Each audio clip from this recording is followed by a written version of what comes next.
Fallait pas être une fille, tu vois. Il est beau le résultat. On ne fait rien que des bêtises à cause de ça. T'as plusieurs heures de vol. Tu parles trop. Elle a pris cher. Elle est tapée. T'es trop coincée. T'es maquillée comme une voiture volée. T'es une cougar. T'es frigide. T'es T'es bonne. mal baisé. Donc t'as jamais été agressée par un mec, toi? Non. Même pas une petite main aux fesses? Si, mais ça c'est rien. Et on t'a jamais insulté dans le métro? Si, mais ça c'est rien. Et un frotti-frotta dans le bus.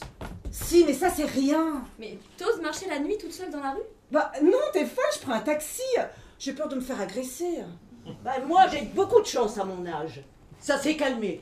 Mais avant, j'étais emmerdée. Mais emmerdée. De l'entendre 3 fois par journée d'un rhume peut devenir violent si tu donnes pas le droit à ton fille. Votre fille.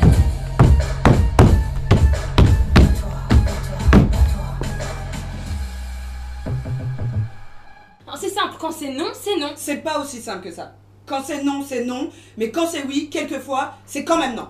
Ah ouais, c'est vrai, ça. Hein? J'ai rien compris. Hein.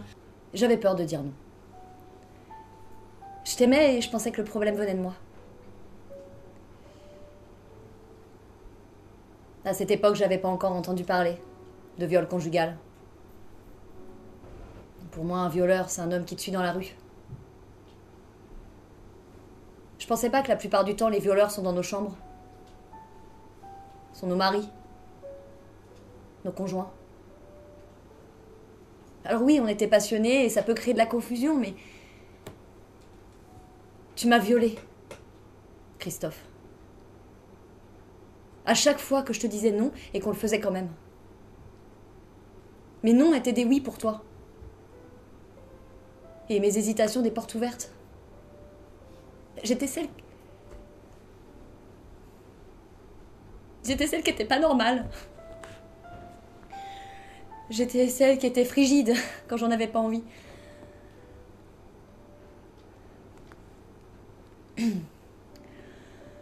Voilà, mon désir t'importait pas en fait, donc je faisais semblant pour que tu me laisses tranquille au moins quelques jours. Et c'était moi qui culpabilisais. J'avais honte. Et malgré des douleurs à répétition, j'acceptais d'assouvir ton désir. Mais voilà. Aujourd'hui, je sais. J'ai mis le mot viol sur tes actes.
Qu'à créer un spectacle pour dénoncer les violences faites aux femmes.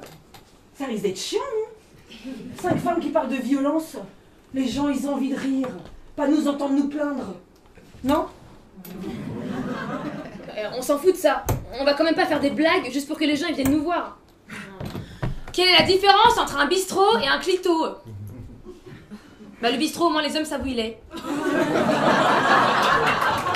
Ah non.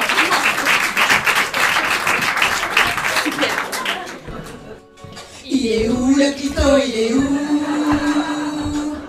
Il est où? Il est où le clito? Il est où? Il est où? J'ai fait l'amour, j'ai fait la planche, J'attendais d'être heureuse.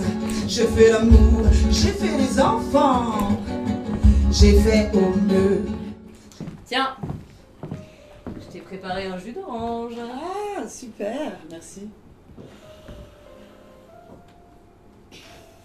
Bah tu finis pas? Non, j'ai pas envie. On t'a jamais appris à finir ce que t'as commencé? Si, mais là, j'ai pas envie de finir. Bah t'as dit oui et t'as commencé à en boire. Oui, mais là, j'en veux plus. Lâche-moi. Tu peux pas me laisser comme ça. T'es sérieux, là? C'est que du jus. Tu vas pas me forcer à le boire? T'as commencé, tu finis. Non, désolé. Ok. Ah bah tu me laisses pas le choix alors. Ouvre la bouche. Non. Ouvre la bouche.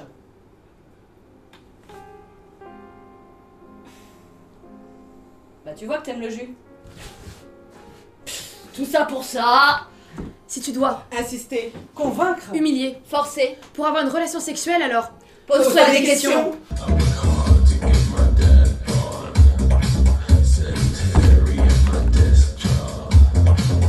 Alors il m'humilie.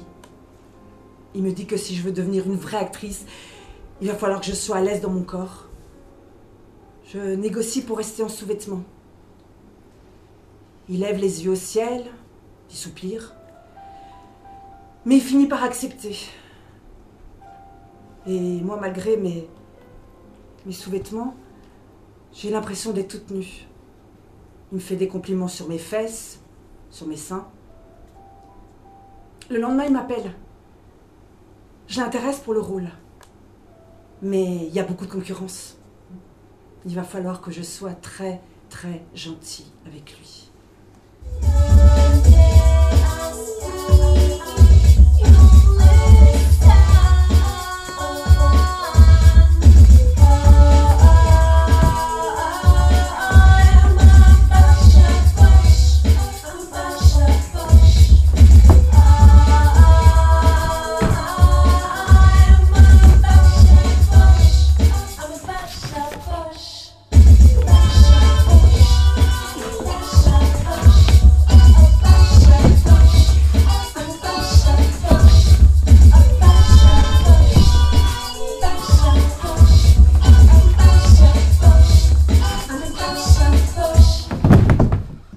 Bon madame, vous savez une plainte c'est compliqué. Et ça prend beaucoup de temps. Les tribunaux sont remplis, les juges sont débordés.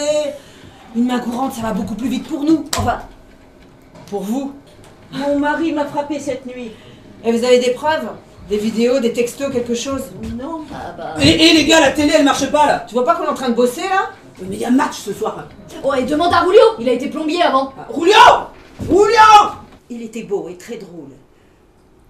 On est très vite tombés amoureux, avec plein de projets dans la tête. La première fois, c'était un magazine en pleine figure. C'était pas grave. Il était si désolé et je l'aimais tellement. La deuxième fois, une brosse à cheveux m'a ouvert la lèvre. Pardon. Je te demande pardon. Je recommencerai plus, je te le jure. Je pardonnais. Je l'aimais. Après ça, je recevais plein de cadeaux. Une jolie plante après une dent cassée. Une belle robe après le nez fracturé. Une montre en or après 5 points de suture sur le front. Un week-end à Deauville après une balafre dans le dos. T'es trompé, ton style fait maloir. Quand tu t'y plies, salope, c'est mon sang à t'appeler. Un vendredi soir, je me souviens très bien parce que le vendredi soir, ma maman rentrait plus tard de son travail. Et pendant que je dormais, j'ai senti comme un poids sur moi. Quelque chose de très lourd et qui m'a réveillée. Alors j'ai crié. Et j'ai entendu la voix de Paul. N'aie pas peur, c'est moi, ton amoureux.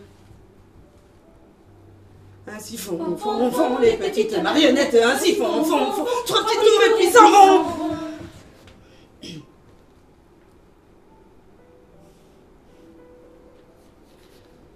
J'étais tétanisée. C'est comme ça que ça a commencé. Un vendredi soir d'été. Et j'avais 8 ans.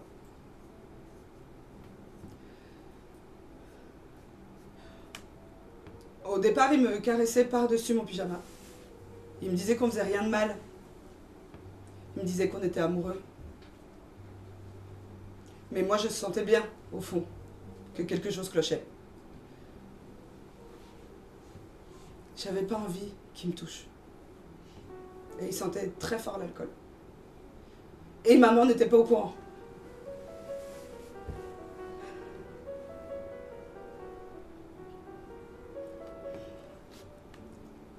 Et un jour, j'ai senti son sexe sur mon visage, sur mes bras. Il passait son sexe partout sur ma peau. À l'école, j'ai perdu énormément de poids. Et les autres enfants, ils se moquaient de moi, ils m'appelaient le squelette. Ça a duré jusqu'à mes 11 ans. Il y a une nuit où ma maman s'est réveillée. Elle est rentrée dans ma chambre. Elle a dit à Paul de retourner dans leur chambre. Et le lendemain matin, elle a fait comme si de rien n'était. Et on n'en a jamais parlé.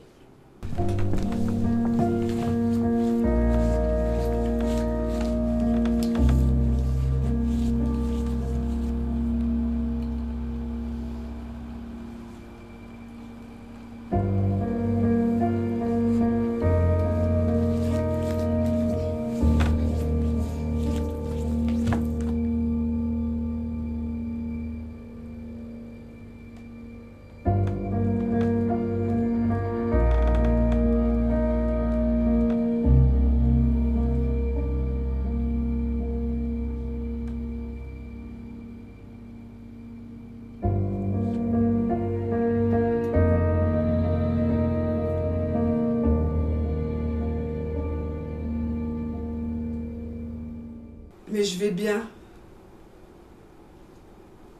Je vais mieux. Et je peux même dire que j'arrive à être heureuse.